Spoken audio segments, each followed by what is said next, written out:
A Pittsburgh, Pennsylvania pastor almost lost his life when the crazed individual emerged from the crowd and brandished a gun on him. Let's talk about it. How's everybody doing? My name is Anthony Brian Logan, and today we got to talk about a pastor from North Braddock, Pennsylvania, which is in the Pittsburgh area, almost getting deleted, almost losing his life when a 26-year-old man emerged from the crowd and tried to shoot him with a gun. Now, luckily, thank God, the gun did not go off. I don't know if there was any bullets in the gun. I don't know if it was a fake gun, but regardless of what, this looked like an attempt to take the pastor's life. Luckily, nobody was hurt, but this was really crazy, and it has gone viral all over the place. Now, there's details about the individual. Was he crazy? Was he hearing voices? Was there any kind of history between the two of them? Did they know each other? Was it a friendly approach? Was it non-friendly?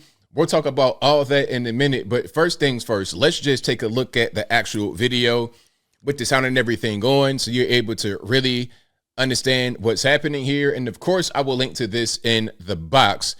But without further ado, let's go ahead and roll it. You were once on this side of the kingdom. You were enemies to God. You were in a whole different kingdom than God. And God had chose. Jesus!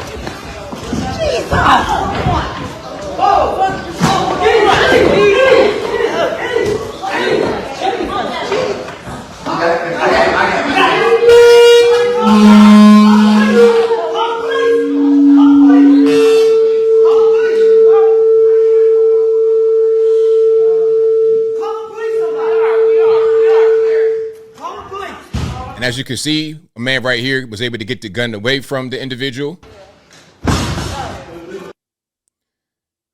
Now, that right there could have ended very, very badly. I don't know what was going on with the gun. Did it not work? Did it not have any ammunition? I have no idea. And the person has been identified as 26-year-old Bernard Jr. Polite. He entered the church and tried to shoot the pastor, Glenn Germany. So now we're going to hear from the pastor, the man who disarmed the pastor, and a few more details about what's going on. So without further ado, let's go ahead and roll it.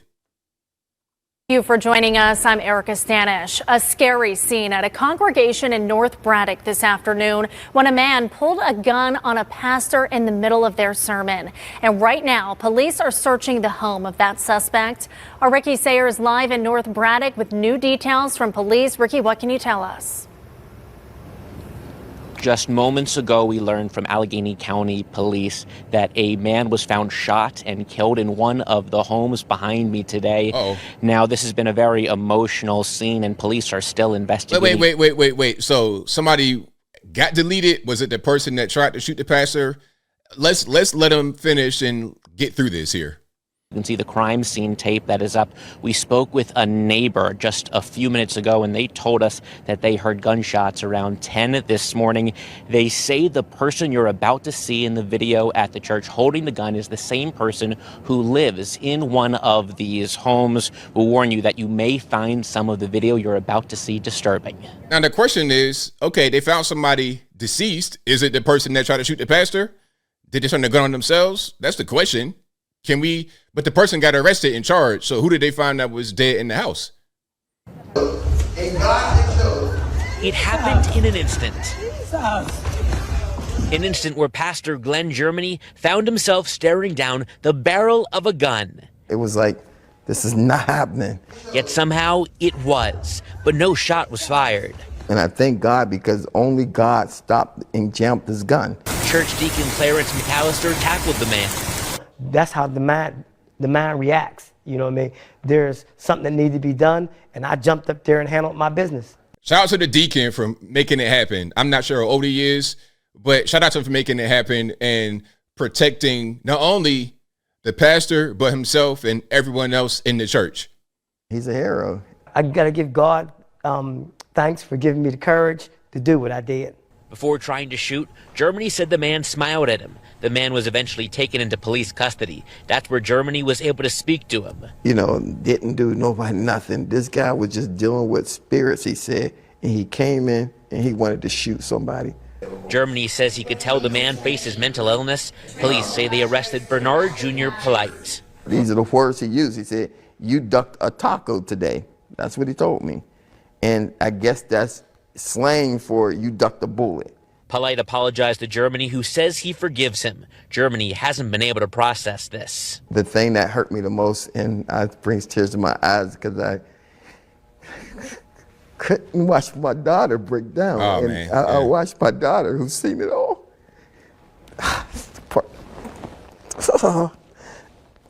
His 14-year-old daughter was sitting among the pews. But I still had to be strong, because I had to be strong for her. But I couldn't take it. And just seeing her, that's the part that, it's hard for me to digest.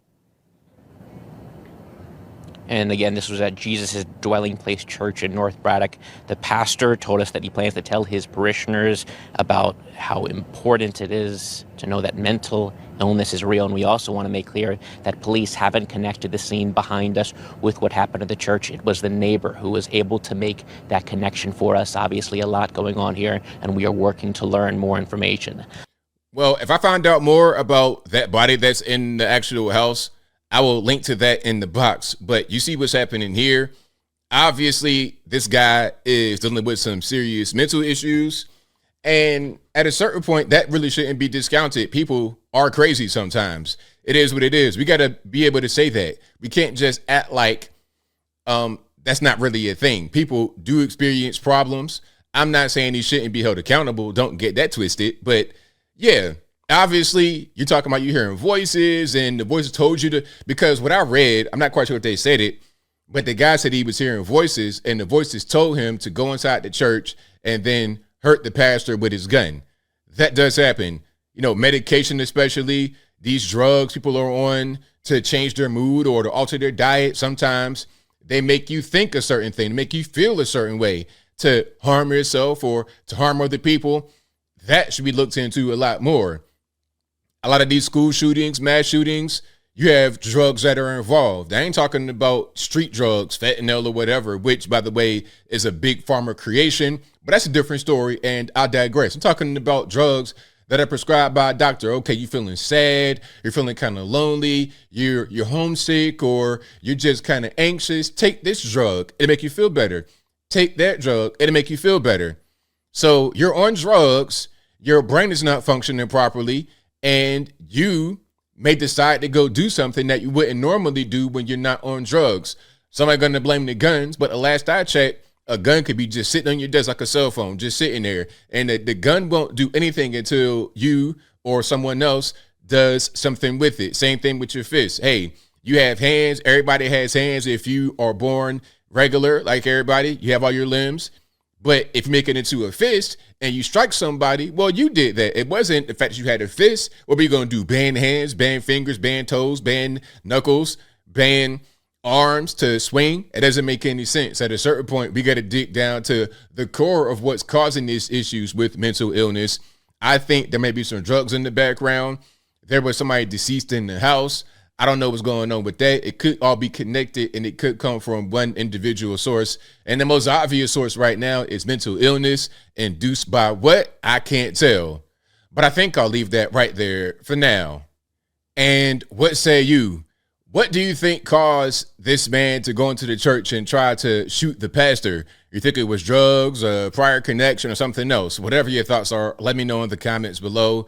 How about the body that was found in the house? I did some digging before I did my outro right here, and there was a man found dead at the shooter's house. Who do you think that was?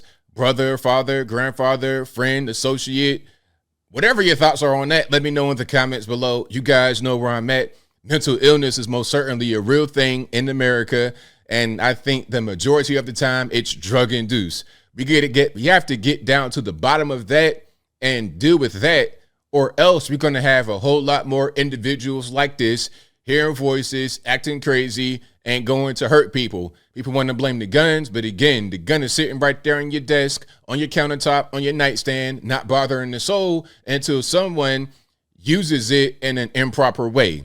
But whatever your thoughts are, please let me know in the comments below. And that's all I got to say for this video.